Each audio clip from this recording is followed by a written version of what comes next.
திண்டுக்கல் அருகே நிலத்தை பங்கு பிரிப்பதில் ஏற்பட்ட தகராறில் ஆட்டோ ஓட்டுநரை கத்தியால் குத்தி கொலை செய்த உறவினர்கள் 4 பேரை போலீசார் கைது செய்தனர்.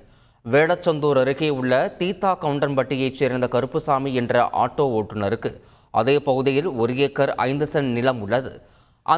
அந்த நிலத்தை பங்கு பிரித்து தரக்கோரி வெள்ளைச்சாமியின் குடும்பத்தினர் கருப்புசாமியிடம் தகராறு செய்து வந்துள்ளனர். இதனால் இரு குடும்பத்தினருக்கும் இடையே அடிக்கடி தகராறு ஏற்பட்டு வந்துள்ளது. இந்த நிலையில் மீண்டும் தகராறு ஏற்படவே கருப்பசாமி, அவரது சகோதரர் பண்ணைக்காரன், அண்ணன் மகன் மகாராஜன் ஆகிய 3 பேரை வெள்ளைச்சாமி கத்தியால் குத்தினார். இந்த சம்பவத்தில் சம்பவ இடத்திலேயே கருப்பசாமி உயிரிழந்த நிலையில் படுகாயமடைந்த 2 பேர் மருத்துவமனையில் அனுமதிக்கப்பட்டனர்.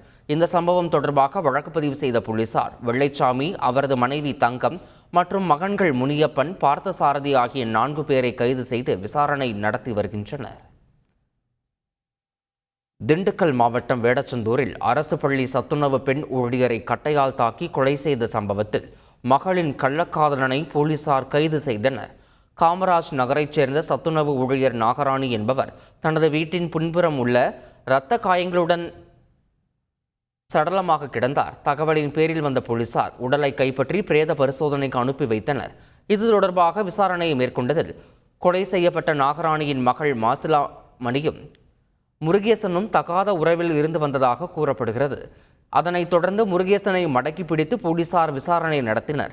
அதில் மாசிலாமணி திடீரென பேச மறுத்ததால் ஆத்திரமடைந்த முருகேசன் அவரது வீட்டிற்கு சென்று தனியாக இருந்த நாகராணியை மரக்கட்டையால் தலையில் தாக்கி கொலை செய்தது தெரிய வந்தது. அதனைத் தொடர்ந்து போலீசார் அவரை கைது செய்து சிறையில் அடைத்தனர். ஓமலூரில் மது போதையில் இருந்த நபர் கழிவுநீர் கால்வாய் அமைக்க கட்டி வைக்கப்பட்டிருந்த கம்பி மீது விழுந்து உயிரிழந்தார்.